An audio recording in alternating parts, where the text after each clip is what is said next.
আমরা জানি রাজ্যিকর ইস্যুতে যখন তোলপাড়, এটা তুমিও মানবে যে তৃণমূলেরও অনেকে অস্বস্তির মধ্যে পড়ে গেছিলেন, ব্যাটিং একমাত্র তোমার ক্ষেত্রে আমরা দেখেছি বিশেষ করে সোশ্যাল মিডিয়ায়। সেই জায়গায় দাঁড়িয়ে একটা থিওরি সামনে তোমাদের তরফ থেকে আনা হয়েছিল যে গ্রামীণ ভোটে প্রভাব পড়বে না, কিন্তু কুণালদা এটা তো ফ্যাক্টর যে আমরা দেখেছি মফস্বল গ্রাম সেখানকার লোকেরাও রাস্তায় নেমেছিলেন।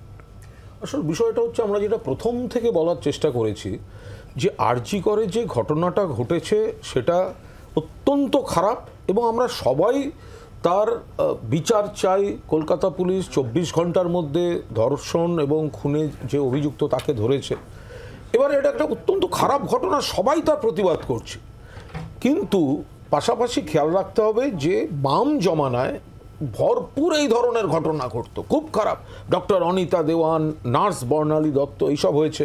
আবার এগুলো না সামাজিক ব্যাধি।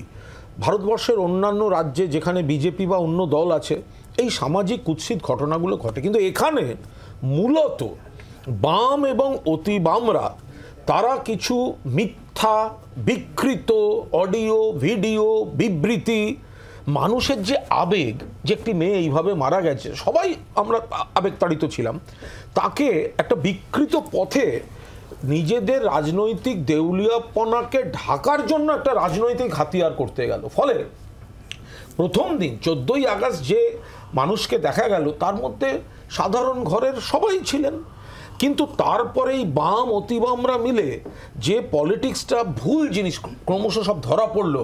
যে প্রথমে বলা হচ্ছিল ময়না তদন্ত গোপন গোপন গোপন, দেখা গেল এই জুনিয়র ডাক্তাররা তার মধ্যে উপস্থিত ছিল, সই করেছে। আপনাদের চ্যানেলে ব্রেকিং ছিল, সঞ্জয় ভদ্র ব্রেক করেছিল। এরপরে দেখা গেল ওই যে ভেতরের কনস্ট্রাকশন, সেখানেও জুনিয়র ডক্টররা সই করে এসছে। তারপরে এই যে কনস্ট্যান্ট একটা মিথ্যা ন্যারেটিভ যে ওই বিচারহীন, আরে বিচারহীন মানে কলকাতা পুলিশ অ্যারেস্ট করেছে, সিবিআই তারপর নিয়েছে, চার্জশিট দিয়েছে, কোর্টে বিচার চলছে। বিচারের সময় অভিযুক্তকে কোর্টে নেওয়ার সময় বেরোনোর সময় কি বলছে আপনারা দেখাচ্ছেন আর বলছেন আপনারা বিচারহীন।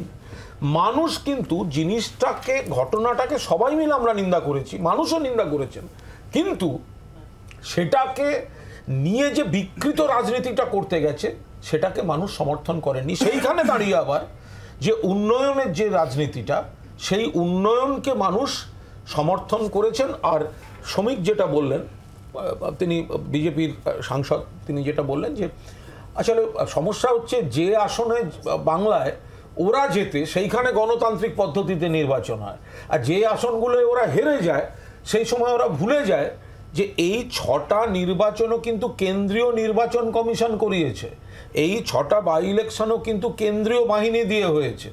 ফলে এবার দিলীপ ঘোষ গতকাল কি বলেছেন? দিলীপ ঘোষ বলেছেন বিজেপি সাংগঠনিকভাবে রাজনৈতিক ইস্যুগুলোই ধরতে পারছে না, মানুষের ইস্যুগুলো ধরতে পারছে না। আচ্ছা, এখন সেটা আজ এখনো পর্যন্ত যেহেতু আনুষ্ঠানিকভাবে ফলাফল ঘোষণা হয়নি, তাই আমি একেবারে অভিনন্দন জানানোর শব্দটা আমি এই মুহূর্তে না হয় ব্যবহার করলাম না, কিন্তু আরজিকর যদি বিষয়টা আসে যে প্রবল কুৎসা প্রতিকূলতা বিরোধিতার যে ঝড়টা তোলার চেষ্টা হয়েছিল, সেটায় যে তৃণমূল কংগ্রেসের যে সংগঠকরা এবং সোশ্যাল মিডিয়ার কর্মীরা যারা এটা বুক চিতিয়ে প্রতিকূলতার মধ্যে রুখে দিয়ে মানুষের কাছে প্রকৃত চিত্রটা তুলে ধরলেন, এটা শুধু গ্রাম বাংলার বললে ভুল হবে।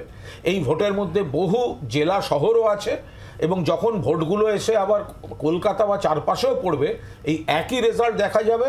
মানুষ, যেগুলো সামাজিক অপরাধ সবাই নিন্দা করা হবে, কিন্তু রাজনৈতিকভাবে তৃণমূল কংগ্রেসকে বাংলার মানুষ সমর্থন করেছেন, করছেন এবং ভবিষ্যতেও করবেন। বাংলার আওয়াজ, বাঙালির আবেগ, জি 24 ঘন্টা।